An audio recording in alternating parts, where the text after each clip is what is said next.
사람의 피부색을 보면 저 사람이 유럽 사람이다, 또 아시아계 사람이다, 아니면 아프리카 사람이다를 볼 수가 있습니다. 얼굴의 형태를 보고도 저 사람은 아시아권에 있는 사람 같다, 아니면 유럽에 있는 사람 같다 알 수가 있습니다. 언어도 틀리고 문화도 틀리게 되어 있습니다. 여러분, 구분하기가 쉽습니다. 우리 아시아 사람 가운데 특별히 한국 사람이 있고 일본 사람이 있고 중국 사람이 있습니다. 외국 사람들이 보면 구분하기 참 어렵다고 이야기를 합니다. 그 중에 우리 한국 사람들의 특징을 이렇게 표현을 했습니다. 한국 사람의 생김새를 보면 이마가 좁고 눈썹은 흐리고, 대부분 그래서 제가 우리 권사님들, 우리 집사님들 이렇게 보면 신방 갈 때 이렇게 보면 문신하셨구나를 알 수 있어요. 왜냐하면 한국 사람의 특징이 눈썹이 흐려요. 저랑 잘 아는 사람이 이런 이야기를 해요. 그 눈썹을 한번 문신하면 어떻겠느냐고. 저도 흐리거든요. 여러분, 이게 한국 사람의 특징입니다. 그리고 눈썹이 짧습니다. 또 눈은 작고, 여러분 한국 사람들이 작아요. 또 코는 길고 코끝은 작고 입술은 얇고, 또 요새 또 입술을 두툼하게 하는 수술도 한다고 합니다. 눈 아래 얼굴은 크고 턱은 큰 편이다. 그렇게 한국인의 얼굴 특징을 얼굴연구 수장했던 조용진 씨가 그렇게 표현을 했습니다. 우리가 이렇게 보면 아시아권 사람이지만은 또 한국 사람, 일본 사람 구분하기가 참 어렵다고 합니다. 한국 여자와 또 일본 여자를 비교해 본 것이 EBS 다큐에 한번 방영된 적이 있습니다. 우리 한국 사람의 외모는 얼굴이 높다, 그래서 좀 높다고 해요. 그러나 일본 여자들은 얼굴이 좁다.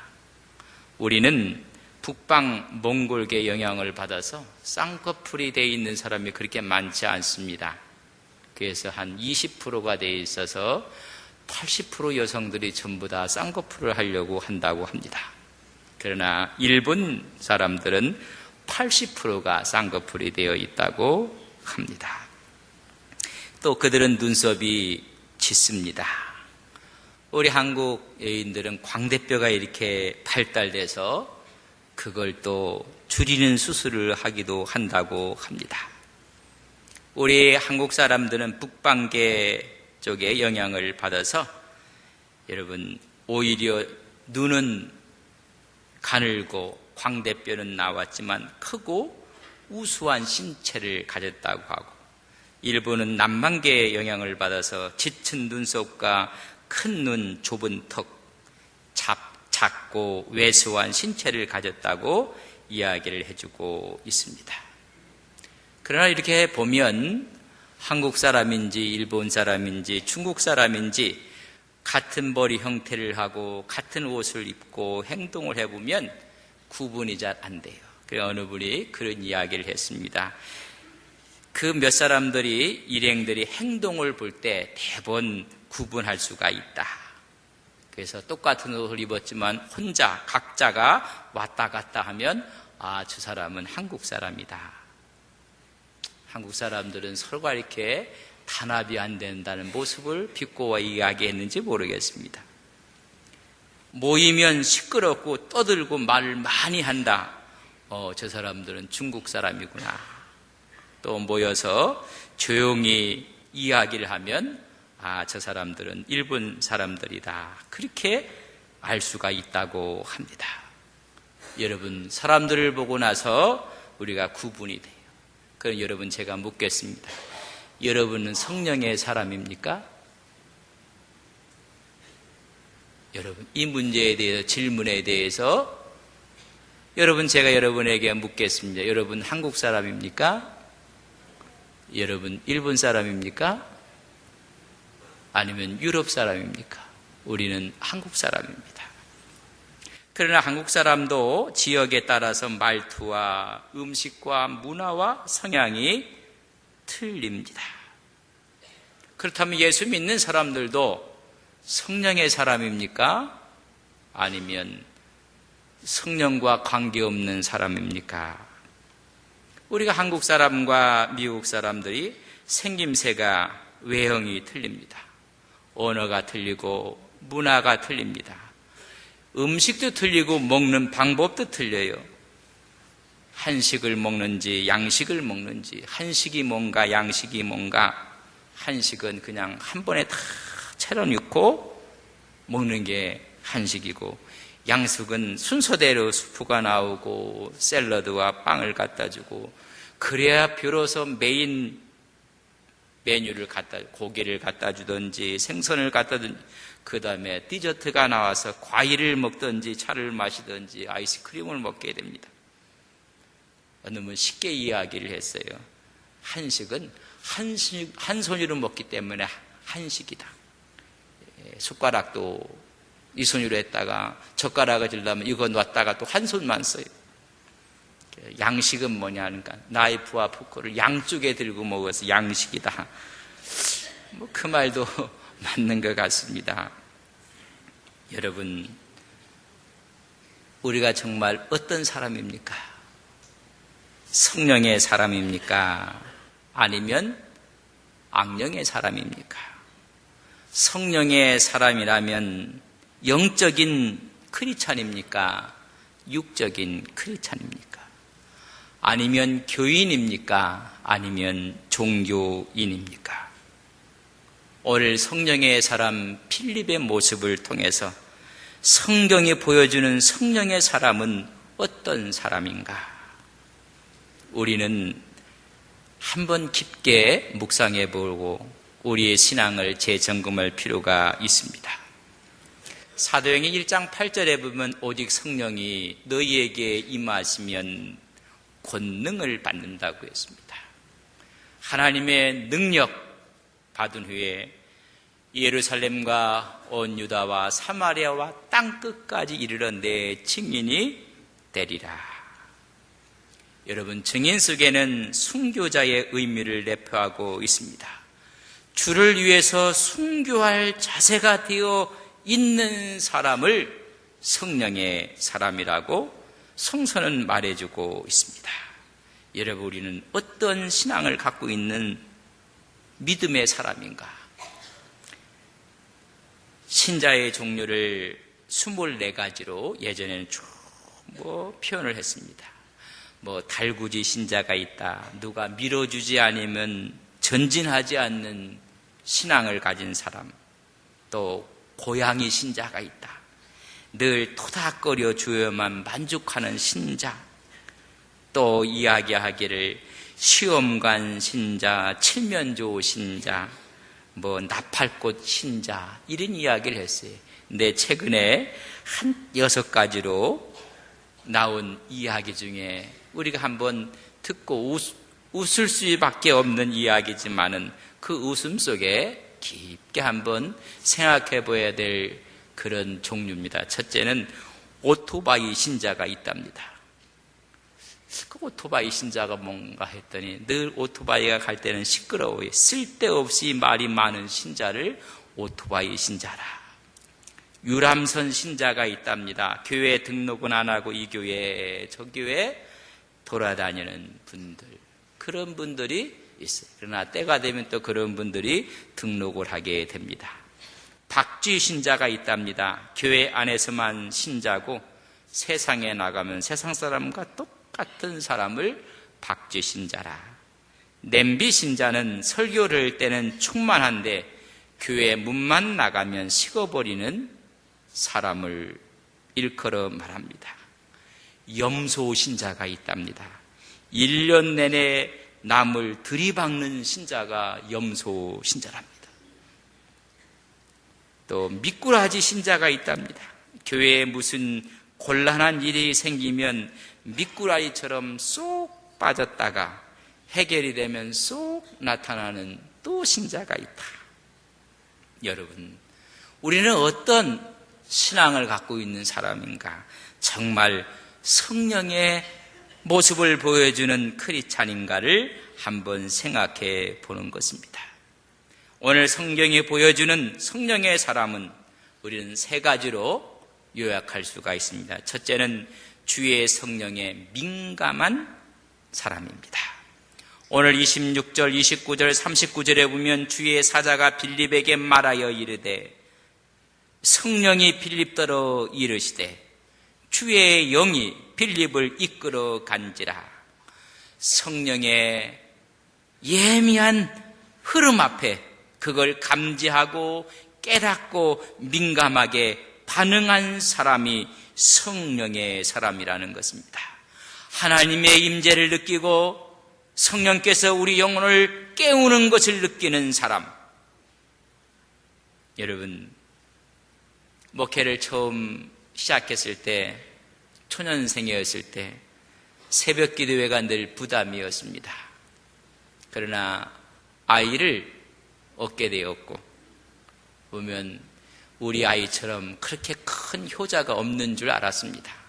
밤에 한 번도 안 깹니다. 야, 신통하다. 어느 가정은 밤마다 아이가 2번, 3번 깨서 힘들고 어렵다 하는데 참 신통하다. 왜냐하면 밤에 우는 소리를 한 번도 못 들었기 때문에 그렇습니다. 그래서 그렇게 저는 알았습니다. 근데 저는 새벽 예배를 가기 위해서 자명종을 시간을 맞춰놨는데 그 시간이 돼서 자명종이 울면 로버트처럼 벌떡 일어나서 그걸 껐습니다. 그래서 좀 피곤해갖고 한참 있다가 꺼도 저랑 같이 사는 사람은 소리가 있는지 없는지 잠만 자고 있습니다. 그래서 기가 먹었나 그렇게도 생각을 했습니다. 알고 봤더니 밤에 아이가 1번, 2번 깬 게 아니었습니다. 서너 번씩 보채고 깼는데 저는 못 들었습니다. 틀리지가 않습니다. 왜 그렇습니까? 그쪽에 대해서 둔감해서 그래요. 어머니들은 아이의 울음속에 민감해서 여러분 울면 대번 깹니다. 마찬가지입니다. 성령에 민감한 사람이 있는가 하면 성령에 둔감한 사람들이 있습니다. 어떤 사람은 참으로 유행에 민감한 사람이 있습니다. 시대의 스타일과 유행하는 브랜드에 대해서는 민감한 사람들이 있습니다. 어떤 사람은 음식의 맛에 민감한 미식가가 있습니다. 어떤 사람은 감정의 흐름에 민감해서 좋은 말인 줄 알았더니 아니야, 우리를 은근히 압박하고 얕보는 말이야. 이렇게 민감한 사람도 있습니다. 물질에 민감한 사람도 있고 냄새와 분위기에 민감한 사람도 있습니다. 성령의 사람은 성령의 흐름에 민감한 사람들입니다. 오늘 예배하는 여러분들 성령의 흐름 앞에 민감한 믿음의 종들이 되시기를 바랍니다. 주의 영, 주의 말씀에 민감한 믿음의 사람이 되어야 합니다. 베드로가 설교했을 때 그 성령께서 그들 마음을 움직이고 마음을 다독거렸을 때 여러분 사도행전 2장 37절에 보면 우리가 어찌할까? 우리가 어찌할꼬?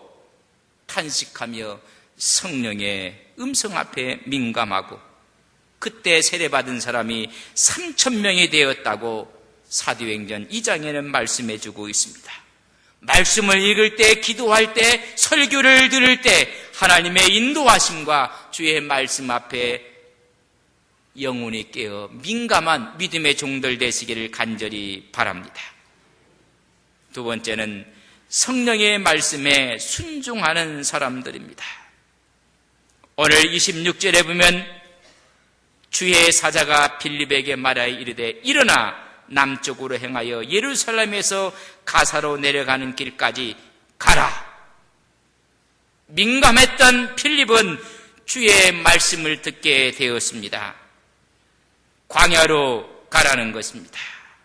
빌립은 예루살렘에서 핍박으로 말미암아 사마리아 성으로 피신 갔던 사람입니다. 그러나 그곳이 하나님께서 준비한 영혼들이 있었고 그곳에 전도를 했을 때 놀라운 역사가 나타났습니다. 기적이 나타나고 역사가 나타났습니다. 귀신 들린 자들이 귀신이 나갔고 중풍병자가 나았고 못 걷는 자가 일어나는 기적이 나타났습니다. 8장 8절에는 그 성에 큰 기쁨이 충만했다고 했습니다. 예루살렘 교회에서 핵심 있는 사람들이 와서 그들에게 성령을 위해서 기도할 때 성령이 내리는 것까지 목도하고 날마다 기적이요 날마다 감동이요 그런 관계 속에 있었는데 갑자기 성령께서 떠나라는 것입니다. 광야로 가라고 말씀해주고 있습니다. 헤브론 광야를 이야기를 합니다. 성령의 사람은 내가 이해할 수 없지만은 말씀하심에 순종하는 것입니다. 여러분, 이 예루살렘에서 가사까지 내려가는 길이 70km입니다. 가사를 통해서 애굽으로 가고 애굽에서 에디오피아로 가는 지름길이 있는 곳입니다. 하나님, 사마리아 성에서 우리말로 하면 재미를 보고 있습니다. 지금 여기에 기적이 일어나고 있습니다. 여기에 기쁨과 은혜가 충만해지고 있습니다. 하나님 여기를 포기하다니요. 광야로 가라고 말씀하시니요. 그러나 필립은 가라는 그 말씀 앞에 광야로 내려가고 있었습니다. 왜냐하면 에디오피아 사람 한 사람이 그 길을 가고 있다는 것입니다. 에디오피아 여왕 간다게의 모든 국고를 맡은 관리인 넷이라고 성경은 기록해 놓고 있습니다. 이 에디오피아는 모계로 말미암아 왕위가 계승되었다고 이야기를 해주고 있습니다. 여러분, 여기서 간다게는 에디오피아 여왕의 이름을 말하는 것이 아닙니다. 애굽의 왕들을 파라오라고 합니다. 에디오피아의 왕들을 간다게라고 이야기를 합니다. 왕을 가리키는 보통 명사였습니다. 대제국의 왕의 국고를 맡고 있는 넷이, 다시 말하면 재무장관입니다. 이 사람이 지나가는 것을 성령께서 감지하고 가라는 것입니다. 그뿐만이 아니었습니다. 29절에 보면 그 수레를 가까이 나아가라고 했을 때 30절에 보면 그는 순종하고 필립은 달려갔다고 이야기를 했습니다. 그곳으로 내려갔을 때 이미 이 재무장관은 수레를 타고 가고 있었습니다. 여러분, 큰 권력을 가진 사람입니다. 여러분, 수레가 아니라 병거였습니다. 많은 수행원들을 거느리고 이 내시는 그 병거 위에서 하나님의 두루마기를 읽고 있는 것입니다. 필립 집사는 성령의 예미한 음성 앞에 아마 걸어서 광야길을 지금 달려오고 있었습니다. 내가 접근해야 되고 만나야 될 사람은 큰 병거를 타고 수많은 수행원들을 데리고 지금 지나가고 있습니다. 필립은 너무나 초라했습니다. 주님께서 말씀하시니 그는 갑니다. 성령의 사람의 특징이 있다면 담대함입니다. 또한 지혜로움이 있습니다. 담대함의 비결은 성령 충만이었습니다.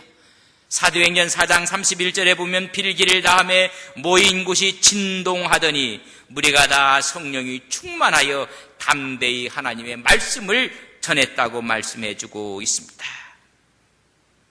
가까이 갔더니 이 국고를 맡은 내시가 하나님의 말씀을 읽고 있습니다. 그걸 필립이 들었습니다. 그리고 말을 하는 것입니다. 읽는 것을 깨닫습니까? 읽는 성경이 이사야의 말씀이었습니다.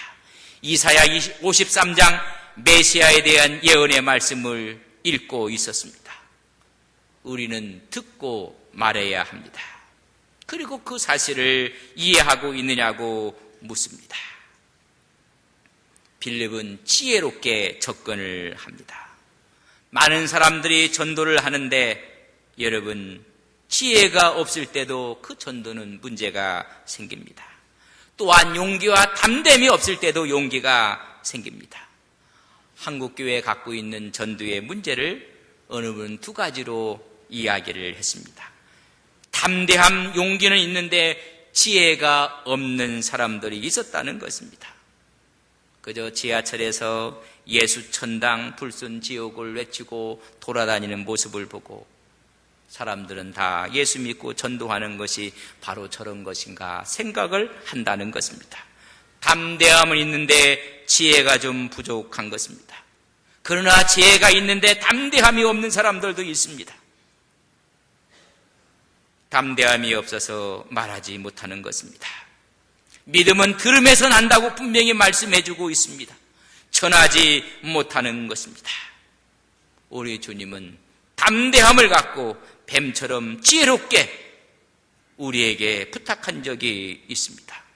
빌립 집사는 담대함도 있었고 지혜가 있어서 예의 바른 접근과 호감이 사는 접근을 통해서 그 수레에 올라앉게 되었습니다.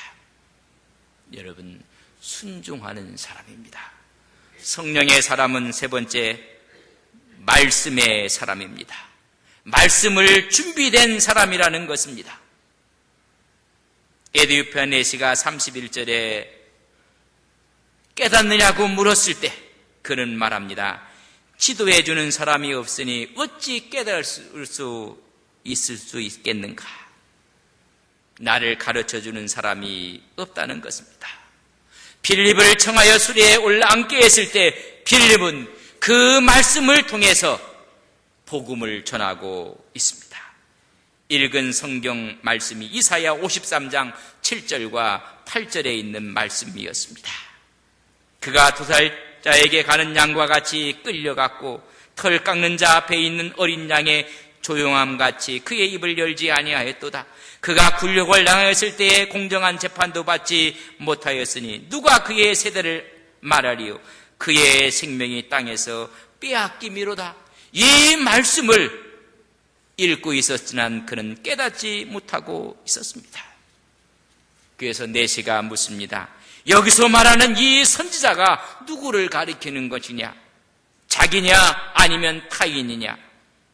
이때까지 예수님이 오시기 전까지 이 예언은 이사야를 가르친다고 생각을 했습니다. 아니면 적들에 의해서 압박받는 이스라엘 민족으로 이해를 하고 있었습니다. 왜 이것을 이사야로 이해를 했는가? 이사야는 므낫세 왕에 의해서 톱으로 키움을 당해 죽었다는 이야기 때문에 그렇습니다. 내시는 이런 해석을 유대인들에게 들었을 것입니다. 그런데 이번 6월절 날 예루살렘에 올라갔습니다. 예루살렘의 분위기가 이상함을 감지했습니다. 예수라는 사람이 십자가에 죽었다. 그가 3일 만에 부활했고 그의 제자들이 성령에 충만했고 흩어져서 복음을 증거하고 이런 이야기를 들으며 그럼 이 고난받는 사람이 누구란 말인가? 그는 깨달지 못하고 있었습니다. 35절에 보면 빌립이 입을 열어 이 글에서 시작하여 예수를 가르쳐 복음을 전했다고 말씀했습니다. 이 이사야 53장의 예언의 말씀으로부터 시작하여 그 예언은 예수 그리스도를 말함이며 그의 말씀 복음을 전하기 시작했습니다. 마치 스데반이 유대인들에게 아브라함으로부터 시작해서 예수 그리스도에 이르기까지 구속사를 풀어서 설교했던 7장처럼 구약 선지자의 예언에서 시작해서 예수 그리스도에 이르기까지 구속사를 일목요연하게 설명해 주었습니다. 빌립은 말씀의 사람이었습니다. 말씀으로 준비된 사람이었다는 것을 성서는 증언해 주고 있습니다. 8장은 전반부에는 사마리아 성에서, 후반부에는 에티오피아 내시에게 복음을 증거한 내용입니다. 8장을 보면 4절에 보면 복음의 말씀을 전했다고 했습니다. 5절에 보면 그리스도를 백성에게 전파했다고 했습니다. 12절에 보면 하나님의 나라와 및 예수 그리스도의 이름에 관하여 전도했다고 했습니다. 35절에 보면 이 글에서 예수를 가르쳐 복음을 전했다고 말씀해 주고 있습니다. 40절에 보면 여러 성을 지나다니며 복음을 전했다고 말씀해 주고 있습니다. 복음에 대해서, 말씀에 대해서 준비된 사람이었습니다. 이미 빌립은 이 사회를 통달한 사람입니다. 이 어려운 이야기를 물었을 때 이에 고난당하는 그리스도를 말씀하심입니다. 여기서부터 시작해서 하나님 나라를 이야기해 주었습니다.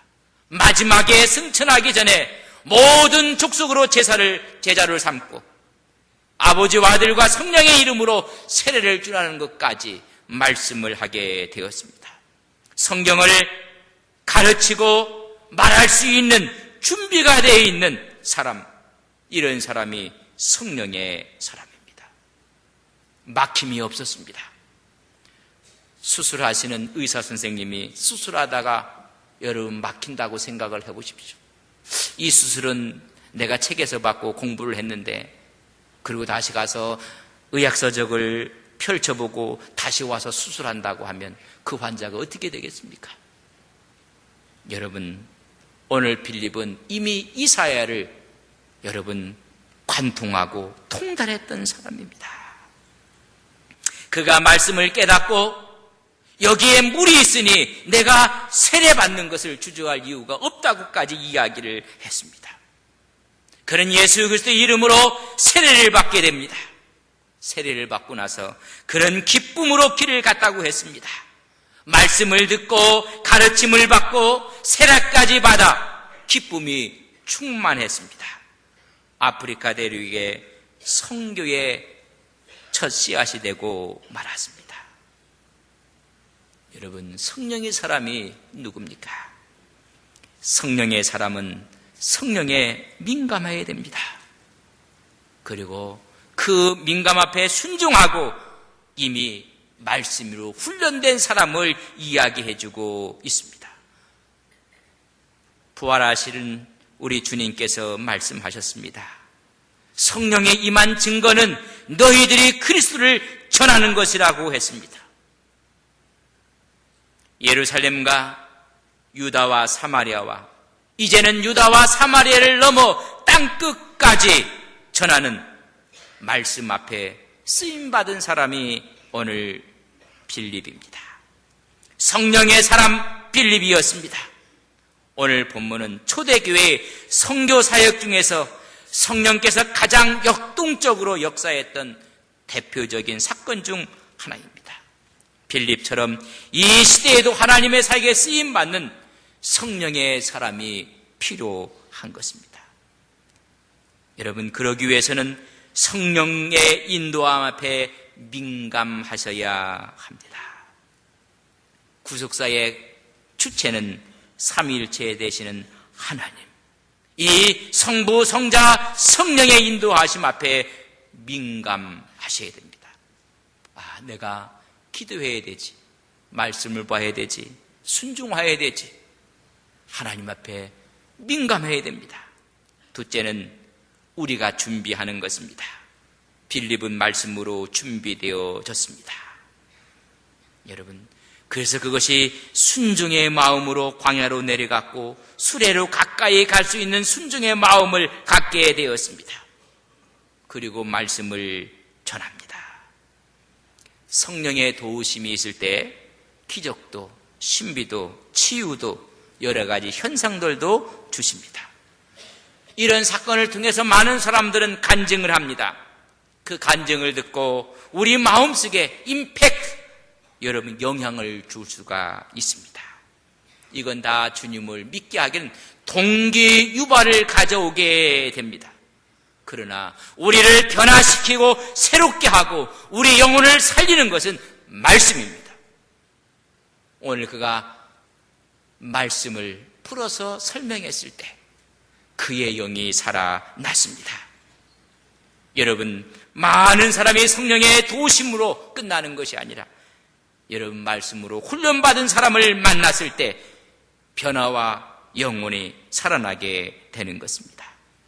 성령께서 우리에게 임재하시고 하나님 말씀이 들어갔을 때 새로운 변화의 역사가 나타나며 그 영혼을 살리는 것입니다. 그것이 말씀입니다. 저는 여러분에게 몇 가지 도전을 드립니다. 새벽 기도회는 정말로 말씀을 체계적으로 볼 수 있는 최고의 시간입니다. 준비하는 것입니다. 우리가 권찰회도 있고 오늘 주일 예배, 찬양 예배, 수요 기도회, 산상 기도회, 말씀 세미나 이런 걸 통해서 말씀으로 준비되어져야 하는 것입니다.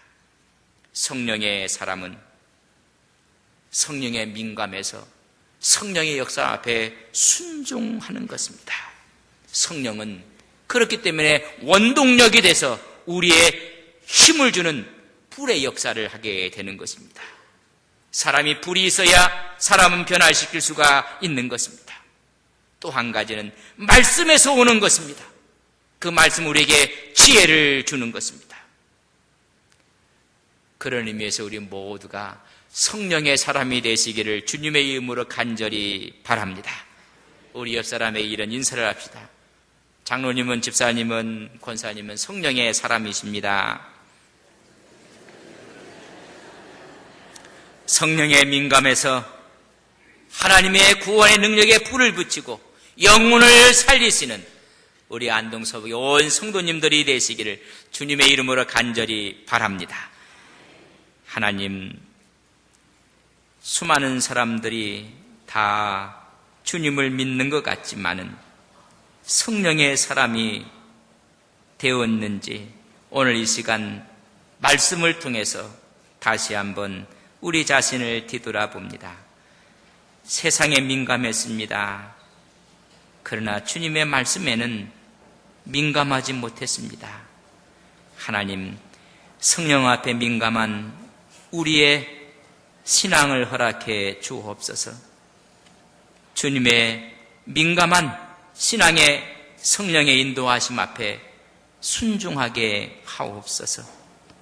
하나님, 그뿐만이 아니라 말씀으로 준비된 신앙인들이 되게 하옵소서.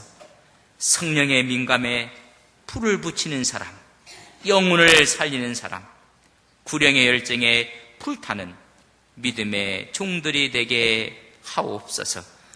우리의 심령과 우리의 세우신 교회 위에 기쁨과 은혜가 충만하게 하옵소서. 예수님의 이름으로 기도 올리옵나이다. 아멘.